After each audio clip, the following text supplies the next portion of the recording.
अस्सलाम वालेकुम। मेरा नाम शेख खलील रहमान है और आज मैं बात करूंगा जो लास्ट ट्यूसडे को बैरूत के अंदर अटैक हुआ, ब्लास्ट हुआ। इस ब्लास्ट को कई मीलों तक सुना गया और इस ब्लास्ट के नतीजे में कई जानें गईं। अब तक की खबरों के मुताबिक तकरीबन 160 लोग अपनी जानों से हाथ धो बैठे हैं और तकरीबन 6000 लोग ज़ख्मी हैं। सबसे पहले जो बात आई, कहा यह गया कि बैरूत के अंदर एक गोदाम है जहां पे अमोनियम नाइट्रेट स्टोर था। तकरीबन 3500 टन अमोनियम नाइट्रेट स्टोर था विदाउट एनी सिक्योरिटी। वहां पे कोई सिक्योरिटी नहीं थी और जिसकी जो हुकूमत है उसकी लापरवाही के नतीजे में वहां पे एक ब्लास्ट हुआ।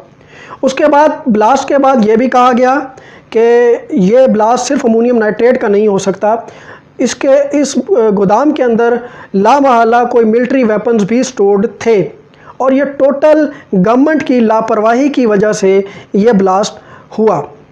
फिर उसके बाद जो बात आई वो कहा यह गया कि शायद इस ब्लास्ट के पीछे इसराइल है और इस बात का आना एक फितरी अमल है। ये इसराइल का नाम आना लामहल्ला एक फितरी अमल है, क्योंकि लेबनान और इसराइल है उसके दरमियान पहले भी कई प्रॉक्सी वार्स लड़ी जा चुकी हैं। फिर लेबनान के अंदर 60% मुसलमान हैं जिनमें से अक्सरियत जो है वो जो पैलेस्टाइन है वहाँ से यहाँ पे ट्रांसफ़र हुए हैं, जिनको आज तक पैलेस्टीनियन रेफ्यूजीज़ के नाम से जाना जाता है। उसके बाद अगर हम लेबनान की कंडीशन की बात कर लें तो लेबनान की जो जीडीपी है वो तकरीबन $56 बिलियन की है।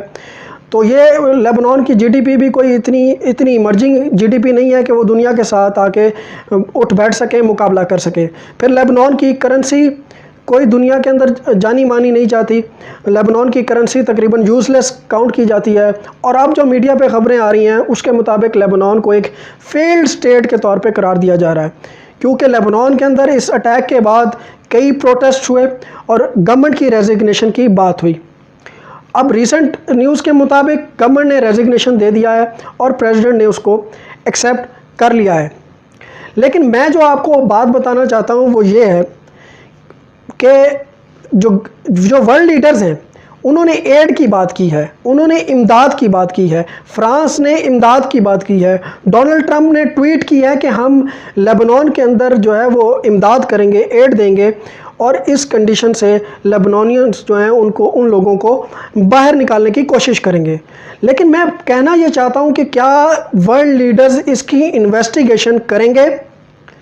क्या लेबनान जैसे छोटे मुल्क की इन्वेस्टिगेशन उसी तरह होगी जिस तरह अमेरिका के अंदर अगर ये ब्लास्ट होता और वहाँ पे लोगों की जानें जाती तो वहाँ पे जिस तरह इन्वेस्टिगेशन होती, क्या लेबनान के अंदर भी इन्वेस्टिगेशन होगी?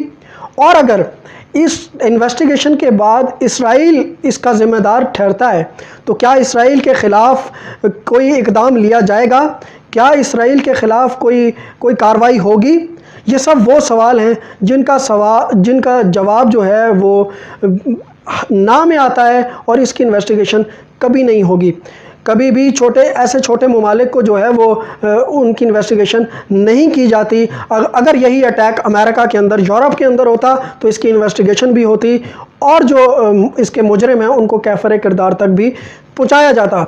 आप सबसे मेरी यही गुजारिश है कि इस बात को ज़रा सोचें समझें कि क्या इसकी इन्वेस्टिगेशन नहीं होनी चाहिए। हमें कैंपेन ये चलानी चाहिए कि इसकी बाकायदा इन्वेस्टिगेशन हो और वर्ल्ड लीडर्स बजाय एड के, बजाय इमदाद के इसकी इन्वेस्टिगेशन करें। ठीक है, इमदाद की ज़रूरत है, वहाँ पे लोगों के घर उजड़ गए हैं, लोग बेघर हो गए हैं, उनको इमदाद की ज़रूरत है, लेकिन इसकी बाकायदा इन्वेस्टिगेशन होनी चाहिए और वर्ल्ड लीडर्स को बैठ के इसकी इन्वेस्टिगेशन करनी चाहिए और जो भी इसका ज़िम्मेदार है उसको कैफ़रे किरदार तक पहुँचाना चाहिए। अब तक के लिए इतना ही। मेरे चैनल को ज़रूर सब्सक्राइब कर दीजिएगा, वीडियो पे लाइक, कमेंट और शेयर कर दीजिएगा। Thank you so much.